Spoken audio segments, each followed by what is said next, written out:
Hello नमस्कार, कैसे हैं आप लोग। उम्मीद है अच्छे होंगे। और अगर चैनल पर नए आए हैं तो सबसे पहले चैनल को सब्सक्राइब कीजिए, बेल आइकन को दबा दीजिए। ग्राम विकास की सबसे बेहतर क्लास है जो है बुक, वो है चक्षु प्रकाशन ग्राम विकास एवं ग्राम समाज एवं विकास की। इस बुक का लिंक मैंने डिस्क्रिप्शन में दे दिया है। देखिए, किसी चीज़ पर भरोसा करें उससे बढ़िया एक बात बताया जा रहा हूँ बुक की। एक बार इसको जो परचेज करके मंगा लीजिए, अगर पसंद ना आए तो वापस कर देना।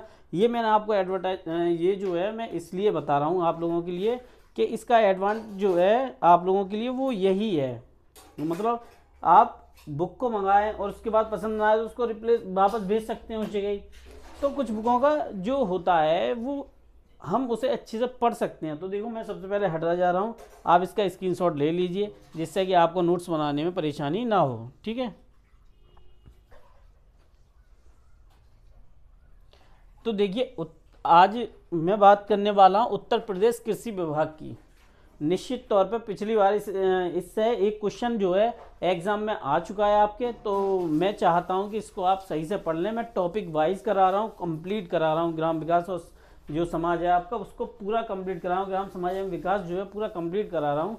और आप जो है थोड़ा स्वास्थ्य ठीक नहीं है, तो मैं चाहता हूँ कि आप लोग सही से तैयारी कर सकें, इसलिए कोई टॉपिक छूटे नहीं। मैं 2 दिन आपको कुछ और कहानियाँ बताऊँ, फिर उसके बाद कैसे ही और पढ़ाने लगूँ। मैं वाइट बोर्ड इसलिए लेके आया कि मैंने कहा है जिससे कि टॉपिक जो है बिल्कुल क्लियर सही से हो सके। तो और दूसरी बात यह है कि हम जब स्ट्रगल सही से करते हैं तो निश्चित तौर पर सफल हो जाते हैं। चलिए, तो आज हम उत्तर प्रदेश कृषि विभाग के बारे में जानते हैं। आप सबको पता होगी हमारा देश कृषि प्रधान देश रहा है, यानी कि कृषि प्रधान, यानी कि दूसरे देशों को भी जो हमने भेजा है अनाज वो अपने देश से भेजा है। दूसरी बात, हमने हर प्रकार की फसलों को उगाया है। अब उत्तर प्रदेश कृषि विभाग, देखिए उत्तर प्रदेश कृषि विभाग की जो स्थापना थी वो 1875 में हुई थी आपकी। ठीक है, लेकिन तब ये चीज़ नहीं थी जो कि आज जो है जितनी चीज़ें हैं सरकार के अधीन या बहुत सी चीज़ें काम करना, सारे लेखों को तैयार करना, ये उस समय नहीं था। उस समय जब 1875 में इसकी कृषि विभाग की स्थापना हुई थी तो वो हुई थी कृषि संबंधी आंकड़ों का संकलन, आदर्श प्रक्षेत्रों की स्थापना।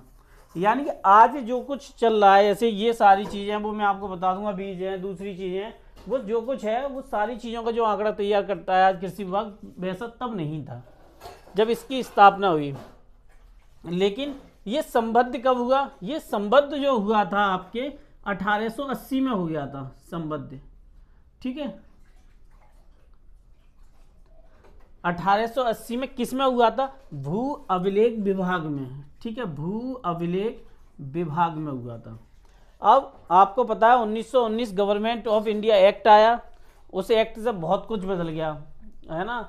और क्या ही बोलूँ इसके बारे में, बाद में बताऊंगा। इसने तो देश में 1929 में आना था एक परसीमन, लेकिन वो बाद में क्या हुआ 1927-28 में उन लोगों ने कर दिया। कुछ आंदोलन लगातार होने लगे, उसके बारे में बताऊंगा बाद में डिटेल जब कराऊंगा इस। तो 1919 जब गवर्नमेंट ऑफ इंडिया एक्ट आया तो ये कृषि विभाग जो था आपका, पहले ये स्थापना 1875 में हुई थी आपकी, फिर ये भू अभिलेख विभाग में आ गया 1880 में, संबद्ध हो गया उसमें। फिर 1919 गवर्नमेंट ऑफ इंडिया एक्ट आई।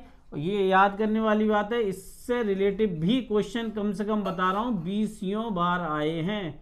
1919, 1935 और आपके जो है 1905 से 1913 तक का जो कार्यकाल रहा है, उसके बीच में काफ़ी जो है क्वेश्चन एग्जाम में पूछे जाते हैं, वो मैं बताऊंगा, लेकिन कृषि विभाग से संबंधित नहीं है इसलिए नहीं बोल रहा हूँ उसको।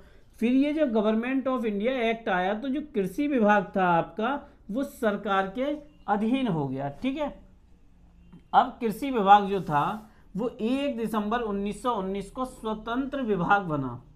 1 दिसंबर 1919 को स्वतंत्र विभाग बन गया, यानी कि अब तक जो किसी के अंडर किसी के कार्य करता था, अब ये इंडिपेंडेंस डिपार्टमेंट था। और ये कब बना था? 1 दिसंबर 1919 को। ये कहा गया कि कृषि विभाग जो है अब वो आपका स्वतंत्र है, अपना कार्य कर सकता है स्वतंत्रता से पूरी तरह। लेकिन याद रखो, ये स्वतंत्र विभाग जो है इसकी घोषणा यानी कि ये बन गया है, लेकिन 1 मई 1920 को विधिवत स्थापना हुई। यानी कि पूरी प्रक्रियाओं के साथ, एक होती है घोषणा कर देना, एक होती है कि कानून बन गया, आज से ये डिपार्टमेंट है। तो 1 मई 1920 को ये विधिवत जो थी इसकी स्थापना हो गई थी, ये उस समय बन गया 1 मई 1920। मैंने डेट इसलिए सारी मेंशन की है, इनको थोड़ा सा इरेज कर दे रहा हूँ क्योंकि ये काम की डेट नहीं है। ये मैं बाद में किसी दिन जब कोई चैप्टर कराऊंगा आपको तब मैं बता दूंगा, ठीक है।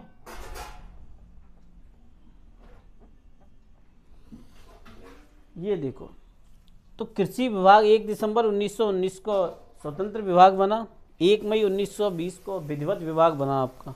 अब हम बात करते हैं कृषि विभाग की संस्थाएं जो कि उत्तर प्रदेश में वर्तमान में हैं। अब 1952 में कुछ बताए दे रहा हूँ इसमें, उसके बाद बता दूंगा क्योंकि ये बस पूछने के तौर पे आ जाता है ये विभाग है या नहीं है, बाकी कुछ नहीं। 1952 में सामुदायिक विकास कार्यक्रम प्रारंभ हुए और उसी के बाद तत्कालीन से कहूँ कि ग्राम विकास विभाग भी तैयार हो गया था, ठीक है। अब जो होती है कृषि की गहनता, माना कि हमने कोई कृषि किया, उसकी पूरी डिटेल हमें निकालनी है, गहनता है तो क्या है, सकल बोया गया क्षेत्र, ठीक है, हमने बोया है, उसके बाद निवल बोया गया क्षेत्र गुणा 1000, इससे आप कृषि की गहनता निकाल सकते हैं। और मे भी शायद ये एग्जाम में आ सकता है फॉर्मूला, और क्वेश्चन तो नहीं आएंगे, ये फॉर्मूला टाइम में पूछ सकते हैं, ठीक है।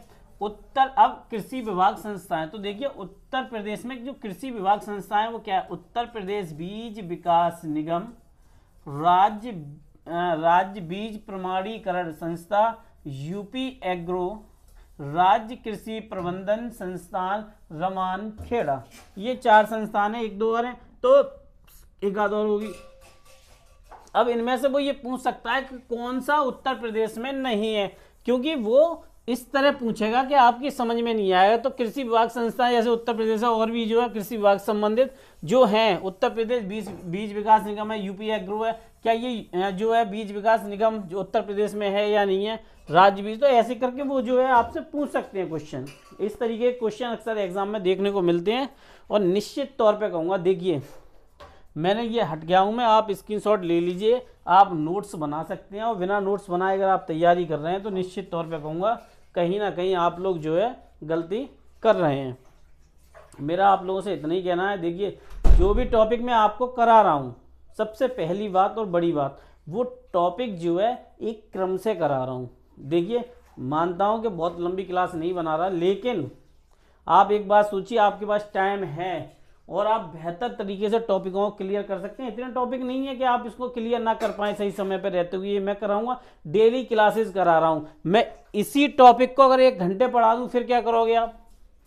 इसी टॉपिक को 1 घंटे पढ़ाऊँ तो क्या आप ये कहोगे कि नहीं ये सर नहीं हो सकता? मैं आपको बताऊँ, इसी को 1 घंटे पढ़ा सकता हूँ पूरा, इसी टॉपिक को, इसी में इतनी बात बता सकता हूँ। लेकिन मेरा काम क्या है कि महत्वपूर्ण बिंदु हो, महत्वपूर्ण बिंदु हो, मैं 1 घंटे घुमाना नहीं चाहता, इसलिए कहता हूं कि 10 मिनट मतलब मेरी क्लास 1 घंटे। आप सही से इनको टोटल अच्छे नोट्स बना सकते हैं मेरी क्लास से, और मैंने टेलीग्राम का लिंक दे दिया है, वहाँ से जाके मेरी जो कोई भी बुक है 1-2, वहाँ से भी आप जाके उनको डाउनलोड कर सकते हैं, सही से पढ़ सकते हैं। मैं बंद करियो, मैं आप लोगों से मिलता हूँ, और इसके बाद जो टॉपिक बचे हुए हैं उन पर मैं क्लास कराऊंगा। मिलता हूं आप लोगों से मैं। नमस्कार, धन्यवाद।